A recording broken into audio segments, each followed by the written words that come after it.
Welcome to Wellspring on the Air. I'm Lindsey Steffen, a therapist at Wellspring, and the host of today's show on kids and teens and screen time. So, we're going to talk about screen time and how to deal with that. Especially, I think this is a tough topic anyway. Parents are always wondering, how can I get my kids to do other things besides just be playing video games on their phone, whatever. But especially after the pandemic, I think there's probably been an increase in the time at home and then on our screens. So we're going to talk with Liz T. I'm here with her, Liz Taquechel, one of our therapists and supervisors. We're going to talk about kids and teens and how to help them put their screens down. So thank you for being here today, Liz. Thanks for having me, Lindsay. Thank you. Yeah. So why don't you tell us a little bit about yourself before we get started? Sure. I've been a therapist for 30 years and I specialize in family and children, which is my passion. I specialize in divorce intervention, anxiety, depression. I do EMDR therapy, cognitive behavioral therapy. So I've been very blessed to have many years of experience. And this is one topic that I know is very concerning for parents. Yeah. So I wanted to dive into it today so to make sure that I can share a lot of the tools that are out there to help, parents navigate these waters, these new waters that we're in today. Okay. Awesome. Well, thank you so much. I think, yeah, I get this question a lot as someone who works with teens, like, how do I get them away from their phones? So hopefully we'll have some useful strategies today for our parents or even grandparents, uncles, aunts, whoever's listening today. So yeah, after this year, we've had such heavy screen time. So why do you think it's important to help our children and teens actually put their screens down? What's the benefit to that? So, Lindsay, screens are not really essentially good or bad. It's what they are being used for nowadays and what they're replacing that really matters. Okay. So in this past year, it's been great during this pandemic in terms of that it's made a lot of things possible for families and children, like education, communication. It's been very important for getting people, through these long periods of isolation. I don't think we could have done without it. We'd be pulling our hairs. Yeah. So we've really been able to survive, thanks to our screens, right? Yeah. But during this pandemic, allowing more screen time has not been a choice for families. It's been really a necessity. Right. So screens have been used to stay in touch with family members. When little kids are born, babies are born, we can Yes. show our little babies to our grandparents.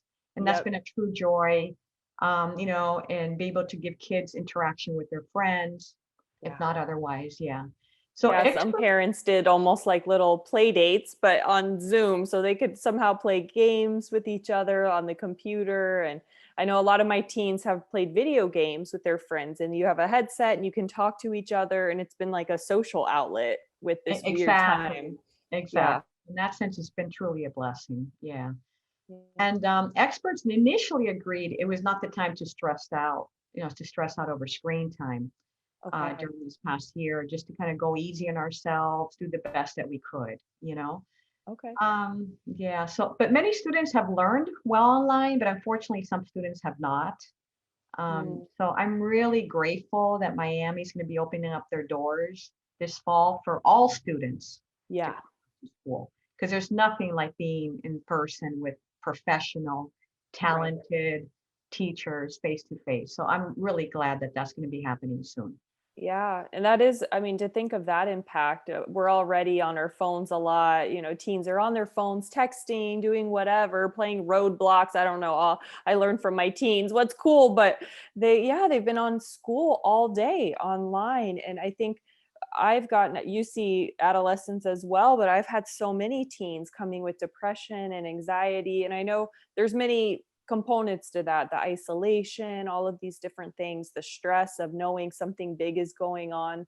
But for sure, I think just sitting at home all day, not moving, even just moving from class to class, talking with your friends, those are the parts of the day that they love. So now that's just been online, the school side, with really none of the social payoff that I think is, Exactly. Exactly. yeah. Yeah. Mm. So the main reason it's important to help our children and teens put down their screens is because this digital age that we're in today has hijacked three of their basic human drives. Okay. Well, I would say three of our basic human drives, right? Yeah, So as adults too. parents, we need to help return them to these three basic human drives. The Okay. first one is the child's need for social connection. Hmm. The Yeah. second one is their need to explore and discover new things. Okay. And the third one is their need for experiences. Wow. It's Yeah, kind of from even that little age of exploration and play and learning through imagination. I mean, that kind of, it does continue in different ways through the teen years, but they're losing a lot of that, like hands-on and learning through experience. It's just staring at the screen. exactly. Yeah. And too much screen time, Lindsay, can hijack our children's communication and their self-esteem. That's the scary part, Yeah. right? And so there's tendencies for certain apps that are easier for our children to get in trouble and sucked into. Yeah. One that I have in mind, Lindsay, is Instagram. Okay. Yeah. Yeah. And so in this app, it's hard to not compare yourself with others. Yep. I have a lot of girls coming in and we're working on eating issues, but they follow all these Instagram influencers who are, I mean, the pictures are you pose a certain way, the right lighting, Photoshop, it's not even all real, but that's who they're comparing to and needing to look like. I see a lot of danger there. And also Snapchat, that's still Yes. around and your messages and pictures are quote unquote erased, but people can screenshot them. And I Yes. think that's something I know a lot of my teens I've worked with have used to, their parents check their texts, but they don't check Snapchat. They're not able to. So you can be Yes. talking to whoever, saying whatever. Yeah. And that stays online forever, unfortunately. Right. Yeah. Yeah. Yeah. So these chats that we've talked about, right? The Instagram, the Snapchat, it really creates a connect, disconnect. Right. Yeah. So when you're using it, when the kids are using this app, they initially feel really connected with their friends and they actually feel closer to them, right? Right. Initially, right? However, our children or teens are inside a room with each other looking at their phones, and all of a sudden the people outside the room will be more important than the people inside the room, Yep. right? I've had people come to therapy saying that my best friend's always on her phone when we're together, because it's almost like that addiction piece where you're with someone, but you can't disconnect enough from what you're doing on your phone to be present with the person. Yes, yes. And phones are killing empathy. Mm, And we're okay. so caught up with our own lives, we don't even notice the people next to us. So Mm, there's been a lot of plenty of research studies that have yeah. shown that screen time is affecting children and teens' ability to recognize facial expressions. So we have Oh to put my an goodness. emoji down to describe how we feel, right? We can't read Yeah. social cues anymore. So it's a perfect storm for lack of empathy. It really is. Yeah. I've heard stories of people who, someone's getting beat up and everyone pulls out their phone to record it, recording it like it's a show or something to see put on YouTube instead of maybe intervening or, getting help or trying to step in. And I think that's crazy. I mean, it didn't used to be that way for sure. It's almost like, oh, this is going to be, go viral online and you're not thinking of what's actually happening in front of you. Exactly. Yeah. Yeah. Yeah. Okay. Mhm. All right. Well, and I know what you were saying about the social aspect, and I've had a lot of teens come for social anxiety through the pandemic, going back into school. Also, just when they do hang out with their friends on weekends or whatever, as things get better, there's been a lot of social anxiety and insecurity, like you were saying, because we're just lacking actual interaction, and the technology doesn't replace that for sure. So, all Exactly. right. Well, let's give parents some strategies to manage screen time. Oh, So, this is my favorite part. okay, great. Give us the practical.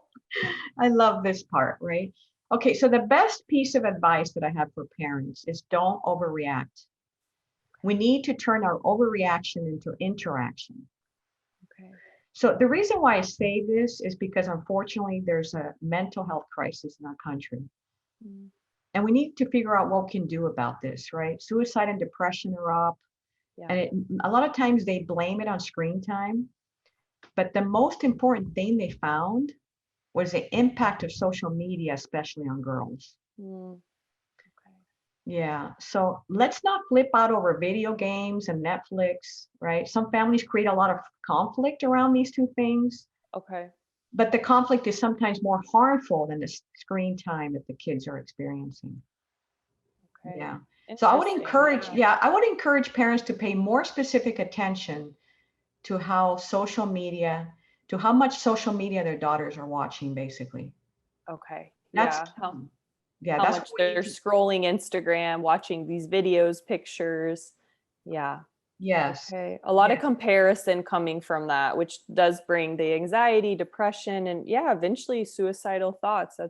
It seems extreme when you say it, but clinically, that's what we see. It's not that far of a stretch. If you're yes, constantly comparing and feeling negatively towards yourself daily, that type of depression can bring really serious consequences. yes. And the more time kids spend on social media, the more depressed they get. Yeah. Yeah. So researchers recommend only 1 hour or two tops a day Wow. Okay. of social media. Okay. Yeah. Yeah. Because I know that right now they're doing Zoom, for 7, 8 hours a day. So Right. that's the academic piece, right? But in addition to that, I mean, we're not counting those 6 or 8 hours, whatever, but they're recommending only 1 or 2 hours in addition to that of being online. That Yeah. actually still sounds like a lot to me, but when you compare, I guess, what they're doing, they're on it probably 6 hours. They Yeah. stay up till 2 a.m. on it, chatting or whatever, looking through pictures. So, okay. So that's good news for any teens listening. We're not taking away social media completely, but just, yeah, paring it down to an hour or two. Yeah. So in Instagram, there can be more harm than good in this app. That's something to really remember. To Okay. consider. Okay. Okay, the other thing we need to rethink when to give our children a smartphone. I came across a really interesting movement. It's called Wait Until 8. I'm not sure if you heard about it, Lindsay. No, no, tell us about it. No, okay. It's www.waituntil8th.org. Okay. This website offers resources and digital training, and they also have a Wait Until 8th pledge that empower. And actually, they do this pledge when their kids are in kindergarten, when they're 5 years old. Wow. Right? Okay. And they do it with other parents. So if you get a classroom, right, of kindergarten parents, you get them all together and you do this pledge together as a classroom. Okay. Or, you get your little social network to do this. So this pledge empowers parents to rally together to delay giving children their smartphone until 8th grade. Oh, that's so good. Yes, Okay. That would be amazing wonderful. because, yeah, you see fourth, fifth graders or smaller. Like, what do you need a phone for? You're with your mom if you're not at school. But yeah, and they're on it, exposed to so much and getting addicted already and starting the comparison game. Yes. So by banding together, this will decrease the pressure felt by kids and parents over the kids having a phone. Awesome. So that's Yeah, why it's because very you're right. powerful. If everyone has it and you don't, you do feel left out. So if Yes. if no Yes. one has it, then no one's left out. That's amazing. I Yes, love I that. wish I would have had this resource when my kids were young. Right. So the Silicon Valley executives are saying no to their smartphone to their kids until 14 years old. Wow. Okay. Yes. So while these teenagers can make calls and text, they are not giving a data plan until they're 16 years old. Okay. So if leaders of digital giants like Google, eBay, Apple, and Yahoo are delaying the smartphones, so shouldn't we be doing the same with our kids? Right, because they must know Right? something, right? They know that Yes. this is not good for our kids, and so I think that's a great example. Yes. Okay. Well, you Mhm. know what, Liz? We're gonna take a short break, but we're gonna Sure. be right back and talk through a lot more of this. So thanks for being here. I'm Lindsey Steffen with Wellspring on the Air, and we'll be right back. Welcome back to Wellspring on the Air. This is Lindsey Steffen. If you're just joining our show, our topic today is screen time with our kids and teens. So far we've talked through why is it important for our kids and teens to put down their screens. And we've been talking through some strategies. I'm here with Liz Taquechel, and she has already shared some awesome strategies for parents, how to manage screen time. So for the sake of time, I know you have a lot of info to share. Let's dive right back in. So what are some more strategies for parents? Okay, so other ideas for parents. I recommend a really good book that parents can read with their children. It's called Teen's Guide to Face-to-Face Connections in a Screen-to-Screen World, 40 Tips to a Meaningful Communication by Jonathan and Elisa McKee. This is probably one of the best books that I've read so far in this.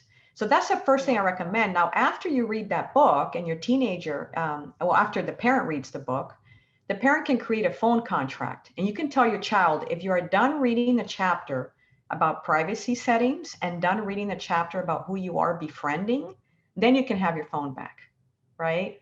So now we Okay. have kids educating themselves and empowering them themselves, right? Awesome. Yeah. And then the other thing I recommend as an experiment is for parents to have their kids have black and white screens on their children's phones. Okay. Experts say that when your smartphone is in black and white versus color, you're less drawn to it. So Oh, try grayscale for a week to see how it changes your child's phone habits. You'd have to just go to settings, accessibility, display and text size. Then you go to color filters and you select the grayscale.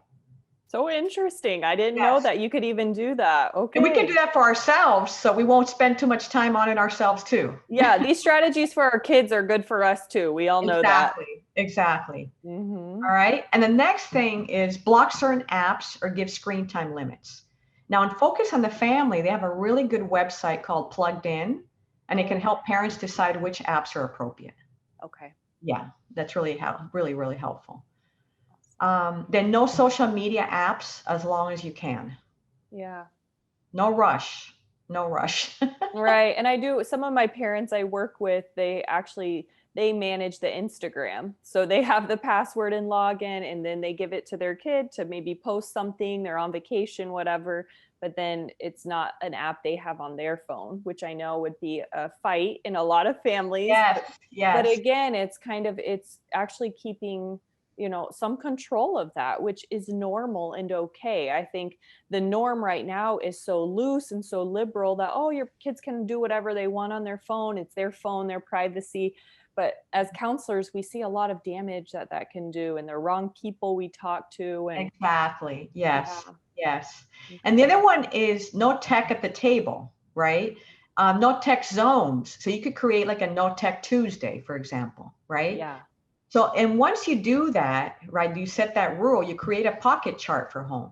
So on Tech Tuesdays, our children can park their phones in their designated numbered pouch, and then you retrieve them the following day, right? Wow. Okay, that's a Yeah, cool so idea. if you have a lot of kids in the family, 4 or 5 kids, that's perfect. Everybody has their little number and they know where to put their phone in.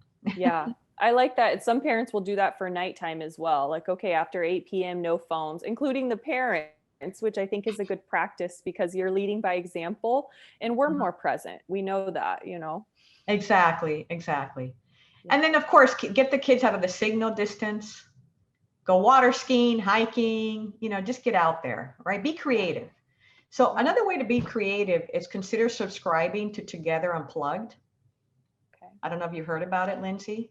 No, tell No? us more. Okay, so this is to receive a monthly box packed with activities and resources to help us play with our kids, create, learn, I goal love set, that. laugh, and team build with them. Because you know how difficult it is to come up with ideas every day, Yeah. right?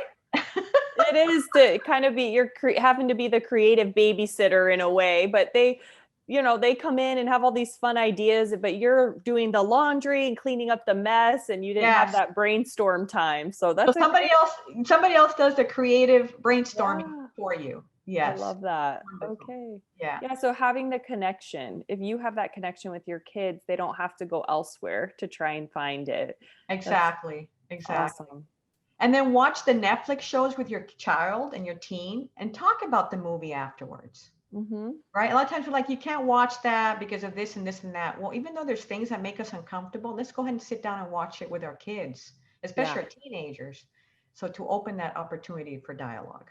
I like that because they are exposed to a lot anyway, but in that moment you can actually like dialogue about it and, go into what you think, what they think, and kind of build more of that bond with them instead of just saying, "Oh no, that's bad. Don't look at that." Don't I mean, probably at school they're hearing it anyway. Yes, So, yes.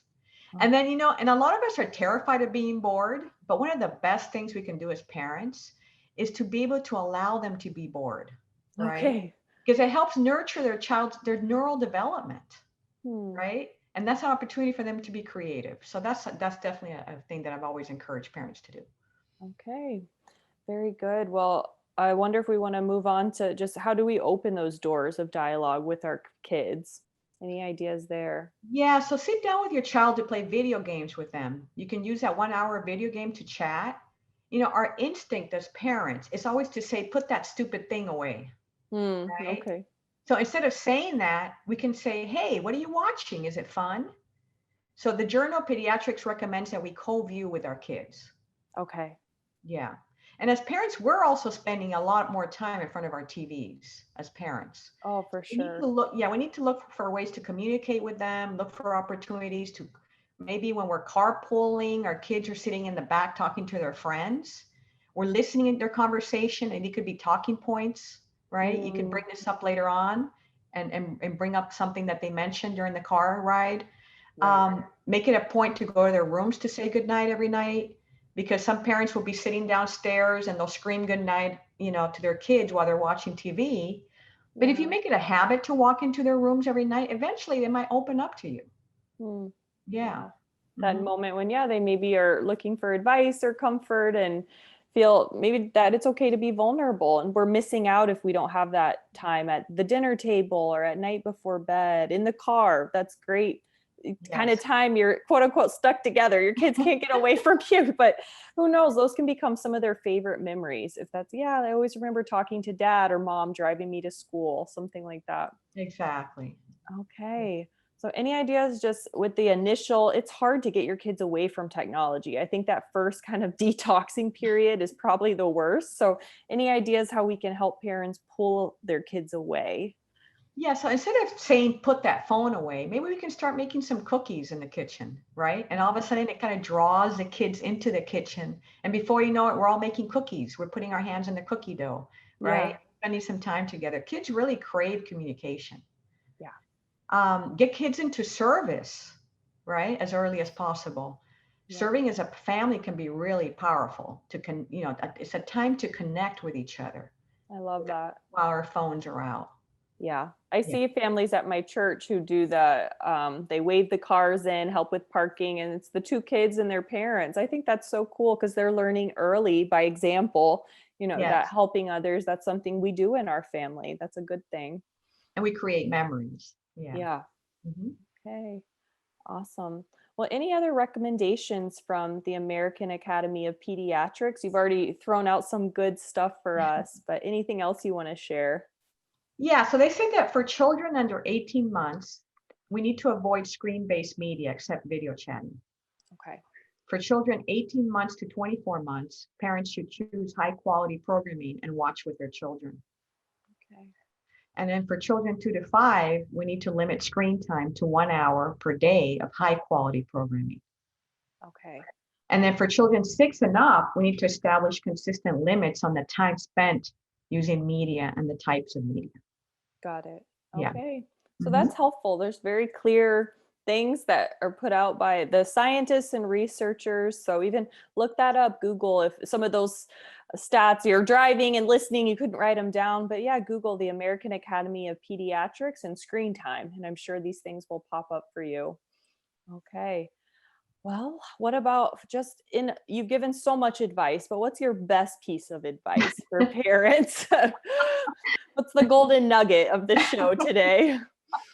So some experts recommend a mindful approach to media. Simply banning screens can backfire. Okay. So in the book called Tech Generations, Raising Balanced Kids in a Hyper-Connected World, the authors include a tool in their book called the Family Assessment of Screen Time, or FAST, which family members can use to gauge their feelings about screen time, their own feelings, and each other's feelings. So this tool is very similar to the American Academy of Pediatrics Family Media Use Plan, which I recommend for everybody, Okay. where parents and children 5 years and older negotiate limits and boundaries around screen usage. Awesome. So your kids are involved in that negotiation. I think Yes, that's great. I do that with my parents when we're doing family counseling. The teen, what do they want the most? Screen time. Okay. But how do we make that a privilege, something earned, after homework, after this, whatever, after you've done your chores? And then, yeah, you get that reward and you help them kind of say, some of those limits or things that would be helpful. So I think it helps them have ownership yes, again and feel some control, which you and I know is great for our kids.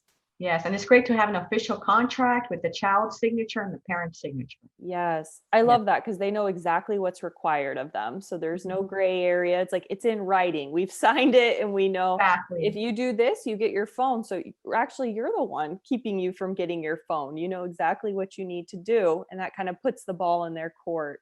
Yes. And Yeah. then finally, parents should keep co-viewing media with their kids, like I mentioned earlier. So keeping an open line of communication around media helps protect kids when they run into dangerous content that they're not ready to see. Okay. Yeah, so a healthy, harmless relationship around media also makes it easier to enforce boundaries when it's required later on. Awesome. Yeah. Yeah. And again, everything you're talking about goes back to connection and bond so that if and when they encounter something, they feel comfortable to bring it to us and say, hey, like this came up, I felt uncomfortable or weird. What should I do? You want Mhm. them to not feel like they have to hide it or something. Exactly. Okay. And then the number one recommendation for parents is to spend time engaged with their kids. It's simple. It's Yeah. good parenting and it promotes a healthy relationship. Yeah. I Yeah. see that because the kids who are more connected, they don't have that need to find the outside connection so much and grasp for what we know, though, are kind of superficial connections anyway. It doesn't even scratch that itch. Mhm. So, okay. So, the big overall piece of advice is to connect with your kids and then they won't Exactly. need their phone as much. And like you said, that's good, normal parenting.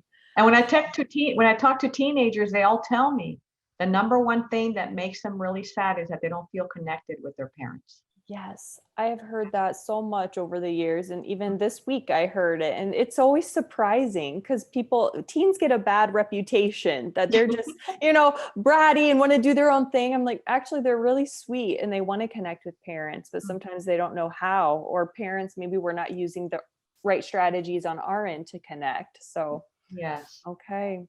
Well, Mhm. very good. Thank you, Liz, so much for coming today and You're sharing all welcome. of this. I know that it will be so helpful to our listeners. And thank you to our listeners for joining in today and listening.